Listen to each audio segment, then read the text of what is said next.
Hey guys, it's Holly, and one of my collecting goals is to eventually own every single LEGO Harry Potter set that they have ever made. So since I have bought everything in 2022, I thought it would be really fun to take a look back and rank every single set that was released this year. And in this ranking too, I am including the polybags and promotions, which rounds our list up at 15 different sets. So starting off at number 15, and what in my opinion is the worst LEGO Harry Potter set that was released in 2022, is Siriuss Rescue. This set was so lackluster to me, and it is so unfortunate because I'd really wanted a remake of this set for many years. The real appeal I feel like just comes down to Buckbeak, who they recolored, and if you missed out on Hagrid's hut, then it's a great way to get her. I mean, Sirius Black was a downgrade from one that we got, what, like 3 years ago? And then Harry and Hermione had these very weird sort of face prints. It was nice to get new versions of them, but some of their faces did look a little bit odd, and then just the build itself was very empty. There was nothing really to it. There weren't even pieces that I feel like were really beneficial when it came to the modular Hogwarts. Just overall, I just did not feel like it was a good set. And for the price point, I think it was absolutely appalling.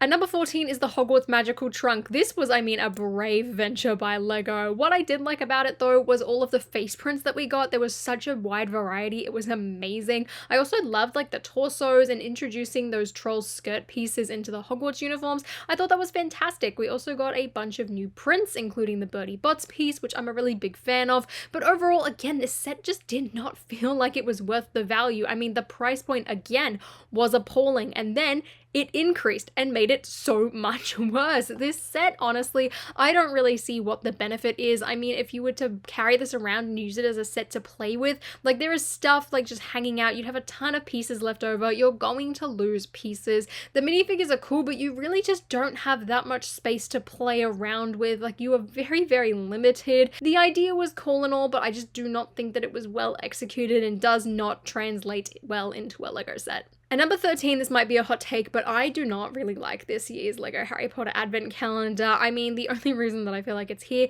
is because we got a Deathly Hallows Neville, and there was a couple of really cute mini builds, but even then, those mini builds don't really go too much with anything. Like, it is very limited to basically just like the Advent Calendar game that they try and make you play. Like, I guess you could take the minifigures off, but even then, there weren't actually that many, I guess, like special minifigures or too many different variations. I mean, you got Harry, we'd already had him. We have a new Moaning Myrtle, so if you missed out on the CMF, I guess that was a good thing, but again, she's not really that interesting. Sirius Black, that was such an obscure outfit for him. I mean, Voldemort's head was cool, you got another Tonks, you got Hedwig for some reason. Really, I feel like one of the best aspects of this besides Neville was the Slughorn build for the chair, but even then, that would have been so much better, I think, if they just utilized a few more pieces and didn't limit it to that 2x4 base. A couple of the mini builds, like I said, looked really cute, but I just don't have much use for them, and there was only one printed piece outside of the minifigures, and that was the Goblet of Fire written down little piece of parchment,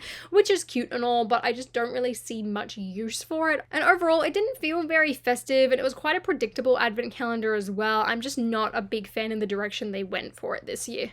At number 12 is the Divination Class. I mean, these books are like kind of cool, I guess. I mean, I love the way that they look all stacked up next to each other. I guess they're kind of good for like a playset sort of thing, but again, like the Hogwarts Trunk, there are a couple of loose parts. The Divination Classroom as well just didn't really stand out to me all that much. I mean, the minifigures were a little bit boring. Trelawney, I feel like could have been done so much better as well.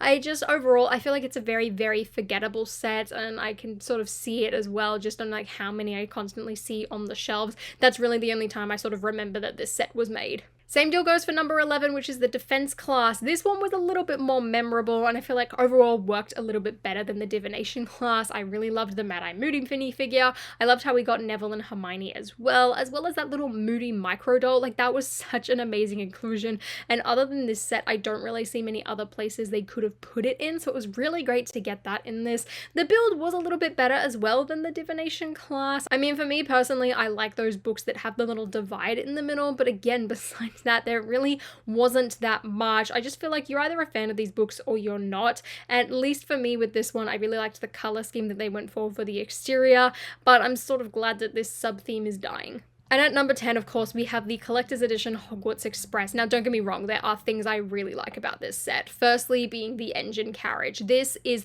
fantastic. There's a Lego model. This is really, really well built. It's a work of art. I love how well made it is. It was such a pleasure as well to build and looks absolutely incredible on display, as well as I guess just the rest of the aspects of the train. However, overall, when put together, it's far too big, and then you add in the train tracks and the half-built station, and you just have this big cluttered mess. I feel like the station is far too small for the length of the train. The train track feels a little bit unnecessary for me. I mean, it looks nice on display, but it just really feels like a waste of parts, and even though those parts were built in a really nice and part conservative manner, it just did not feel justified to have in this set. I mean, personally, for this price point, I really wanted to have a motorized train with a couple of extra carriages rather than this sort of like bit oversized, close to minifigure scale style train. Don't get me wrong, it looks gorgeous on display, but it's also really hard to display. It's just not a very well thought out set, I think, in general. Like, I think if you are someone who collects a lot of Harry Potter, you're probably going to struggle with this. And I mean, the sales figures show it's gone on sale for Black Friday with like $100 off. And at that point, I feel like the set does become good value for money. I mean, there are still a lot of issues with it, again, with like the epilogue figures even, but if you're getting this with a promo or money off, it is definitely a lot more worth your time than full price. Like, do not buy this set at full price. It is not worth it. At number 9 is the Hogwarts Carriage and Thestrals, and I remember when I first reviewed this and even just saw it, I was very harsh on the set, and looking back, it's actually not as bad as I thought. I really like the carriage build overall. I think they did do a pretty good job, and that is one of the things that I was really, really against when I first had a look at the set, but having the Thestrals and having the baby Thestrals in this set along with the carriage, it's really, really fantastic, and a pretty good small set. It's not the best Harry Potter small set, but then again, Harry Potter has had some of the best budget sets out there, so I guess not everything can live up to that. Overall though, the set does feel a little disjointed, having minifigures from a completely different scene, but then throwing in the carriage from a scene earlier in the movie, but I guess it also works out in that way somewhat, but it's definitely not one of the better sets out of this year. At number 8 is Dumbledores Office, and one thing that I love about this set is how much better they have done the exteriors for the modular Hogwarts sections with this set. It looks really, really nice, and unlike a lot of the modular Hogwarts sets, it can stand really well on its own. I just don't think that the minifigure selection was all that great. I mean, it's pretty generic, there's nothing all too special besides Madam Prince, and I mean, she's not really a big draw to the set for a lot of people. It was great to get a new Mrs. Norris though, and an updated Filch, since it's been quite a while since we've seen him, as well as a little baby Fawkes, which really is just a recolored bird, but even then that was a pretty cute inclusion, and overall it's a pretty solid remake, but it's also kind of forgettable, and if you were planning on getting it, it's in US Costco, so it's really not that expensive. I just feel like it's something that's like kind of easy to forget, not really essential, probably not one of those like top picks when it comes to Lego Harry Potter. At number 7, we have the Build Your Own Hogwarts Castle Polybag. Now, while this is a polybag and while this is number 7, I absolutely love this concept for a polybag, so much so that I want to go and buy one of every single one. I think so far I've managed to get my hands on maybe like 5 or 6. I think I need a couple more, and the Dumbledore minifigure that comes in it is really, really good as well. I mean, it's not quite as detailed as some of the other Dumbledore minifigures, and if you're doing it like me, you're gonna have a lot of them afterwards, but I think the concept for this set is genius. I mean, firstly, it makes me want to buy more, which means Lego is making more money. Secondly, it's just really cute, and you can sort of shove them all together and make a giant Hogwarts castle if you wanted to. There's just a lot of customizability, and it shows as well just how many options there are, I guess, for building things, even when it comes to just a small, limited amount of parts, which for me, as a very amateur and novice mock builder, fills me with a lot of hope. At number 6, we have the Ministry of Magic, and this is one of my most anticipated sets for 2022. However, I think it did fall a little bit flat, sort of looking back at it. The big appeal for me, though, by far, is the minifigure selection and the fact that it is based around the Deathly Hallows Part 1. This is our first ever Deathly Hallows Part 1 set, and I cannot believe that that is the case and that I'm even saying that. I'm really excited that we got this set, and there are some great aspects from it. I think it just as a display piece, it looks really cool, and one of of my favorite parts actually is the tiny little red telephone booth. I thought that was such a fun inclusion. The Flume Network fireplace as well is a great play feature. I love how we've got Umbridge's office and the little printed Slytherin locket. Overall, it's really, really neat, but it also does, again, feel a little bit empty considering everything is just sort of built up in two towers, which really just gives you this giant sort of archway thing. I mean, I like it, but I also think it could have been just a little bit better. I don't know how, but I really felt just a little bit underwhelming in my hand. But then again, I think I set expectations for the set really, really high and got very excited when I saw it. So I think that could also be a reason. But overall, I really like the set and I'm just glad we got it in general, to be honest. At number 5 is the Grand Staircase promo. Now, firstly, I wish this was just a regular set. I think that would have done so much better. Why they had to lock such an amazing set and concept and build behind a paywall of a gift with purchase is beyond me. And that is really the only complaint I have about this set, is just the nature of it. Take that out and this set is fantastic. I love all of the different portraits and yeah, they're stickers. I don't care. I would rather apply the stickers and get all of this fantastic detail and portraits than not have much at all and only have a couple of printed parts. This is spectacular. The Fat Lady portrait by far is a highlight, and the whole play feature as well of the Grand Staircase spinning around and being able to move just like the movie is so cool. The fact that you can connect it with all of your other modular Hogwarts builds, you could stack multiples of these together. I would have put this higher if this was a wide released set for like $30. I think it would have been fantastic, but since it's a gift with purchase, unfortunately it had to settle at number 5. And number 4 is the Hospital Wing. Now, don't get me wrong, I don't think this set is actually as solid as the Grand Staircase is. However, you could go and purchase this one, so I definitely had to put it up at a higher spot. The Hospital Wing overall, look, it's not as good as the Clock Tower from 2019, but I really, really liked this set. I think the build was really fun. I love how it connects in with the other modular Hogwarts pieces. I loved getting Madame Pomfrey. She looks absolutely gorgeous, as well as the Bertie Bots and having Ron in a cast and Hermione with her Time Turner and the Time Turner print.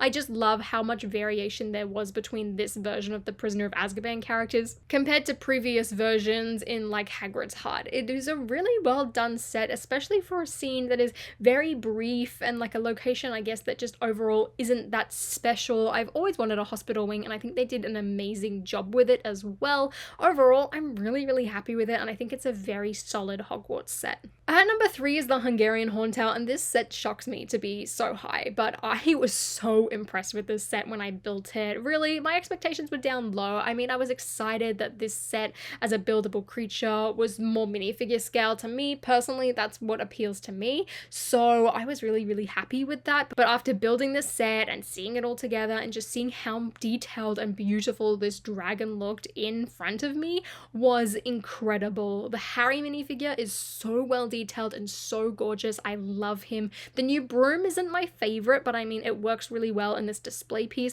And speaking of display piece, that's exactly what this set is. It looks really, really good. It has a solid base. It comes with a little named plaque. It's also really cheap. Like, I think this is the closest you would get to like an 18 plus affordable Harry Potter set without it actually being like 18 plus black box sort of thing. The only thing I don't really like about it is that essentially it's the same thing as the last two buildable sort of creatures and birds. You spin the thing and the wings flap, but I think this is done in a much, much better fashion. You can also mod it really easily to be able to just have the Hungarian Horntail on its own, and overall this is so much better and so much more detailed than the last Hungarian Horntail. I think this set is fantastic and is really, really good for collectors and people who like to display their sets. Now, 1 and 2 for me were very, very close, but at number 2, I had to put Grimlock Place. And the only reason that this is not number 1 is just because I don't think it's quite worth the value of its full retail price. Now, Grimlock Place, firstly, I love this play feature. It is so much fun just to swing this whole set back and forth. I've had a fantastic time with it. I made a TikTok on it.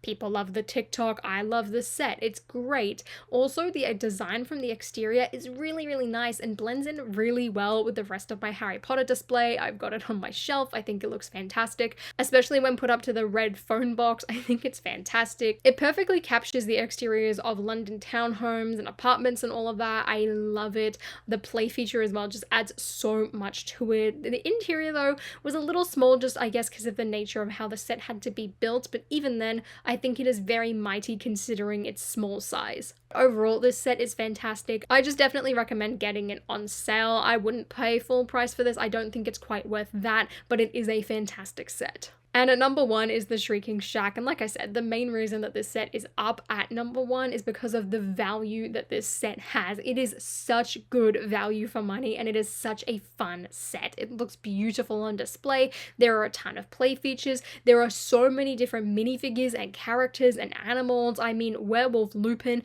looks fantastic. You also get the Grim, which could have been better, but we got the Grim, so that's really all that matters to me. Plus, you get regular Lupin, and you get regular Wormtail and Scabbers Wormtail. You get so much variety, and everything you could possibly want in a Shrieking Shack set is included with this. It makes me so happy. The Whomping Willow build, yeah, well, we got one recently. It looks really, really good, and the whole thing can be connected and disconnected and placed, and just, it is fantastic. I've wanted a Shrieking Shack remake for so long, and I am really, really glad that we got one, and as well that it was done really well. It's not super expensive. It is on the higher end of things, but it feels a lot more reasonable, and even with the price increases, I still feel like this is good value for money.